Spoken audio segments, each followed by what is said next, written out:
Then Josiah kept the Passover to the Lord in Jerusalem, and the Passover lamb was slaughtered on the 14th day of the first month.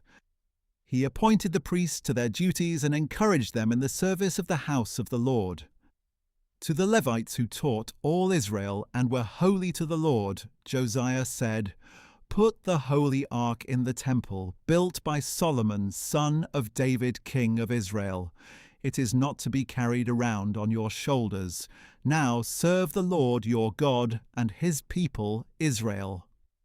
Prepare yourselves by families in your divisions, according to the instructions written by David, king of Israel, and Solomon, his son. Moreover, stand in the holy place by the divisions of the families of your kinsmen, the lay people, and by the divisions of the families of the Levites.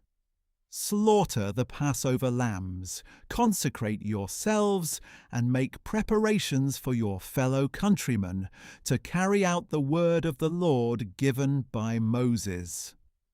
From his own flocks and herds, Josiah contributed 30,000 lambs and goats, plus 3,000 bulls, for the Passover offerings for all the people who were present. His officials also contributed willingly to the people and priests and Levites. Hilkiah, Zechariah, and Jehiel, the chief officials of the house of God, gave the priests 2,600 Passover offerings and 300 bulls. Additionally, Conaniah and his brothers Shemaiah and Nethanel, as well as Hashabiah, Jael, and Jozabad, officers of the Levites, contributed to the Levites 5,000 Passover offerings and 500 bulls. So the service was prepared. The priests stood in their places, and the Levites in their divisions, according to the king's command.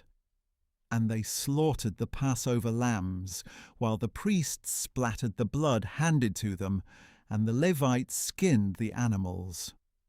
They set aside the burnt offerings to be given to the divisions of the families of the people to offer to the Lord, as it is written in the book of Moses.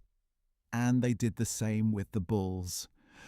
They roasted the Passover animals on the fire according to the regulation, and they boiled the other holy offerings in pots, kettles, and bowls, and quickly brought them to all the people.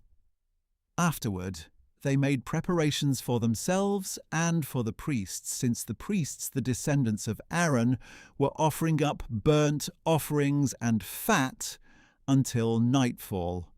So the Levites made preparations for themselves and for the priests, the descendants of Aaron.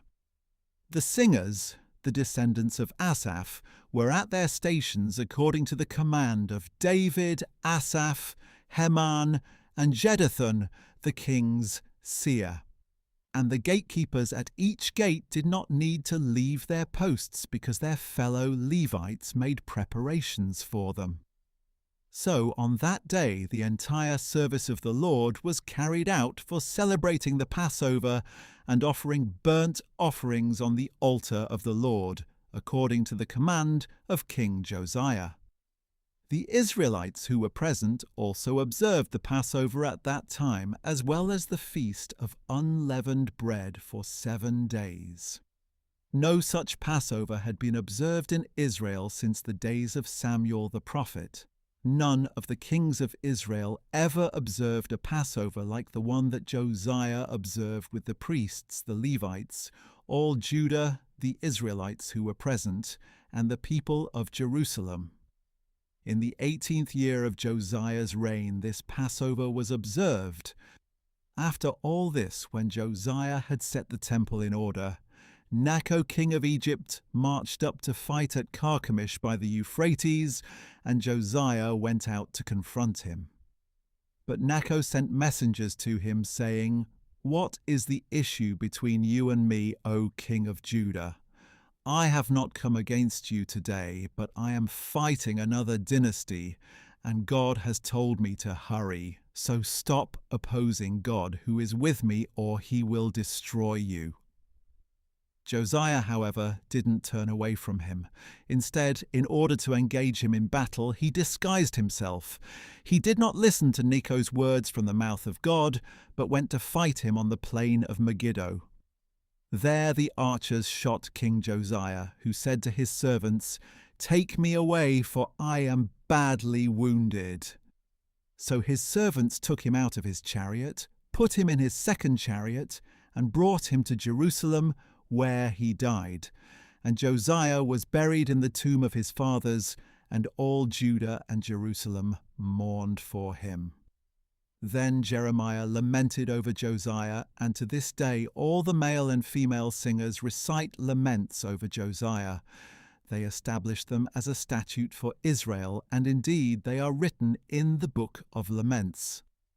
As for the rest of the acts of Josiah and his deeds of loving devotion, according to what is written in the law of the Lord, his acts from beginning to end, they are indeed written in the book of the kings of Israel and Judah.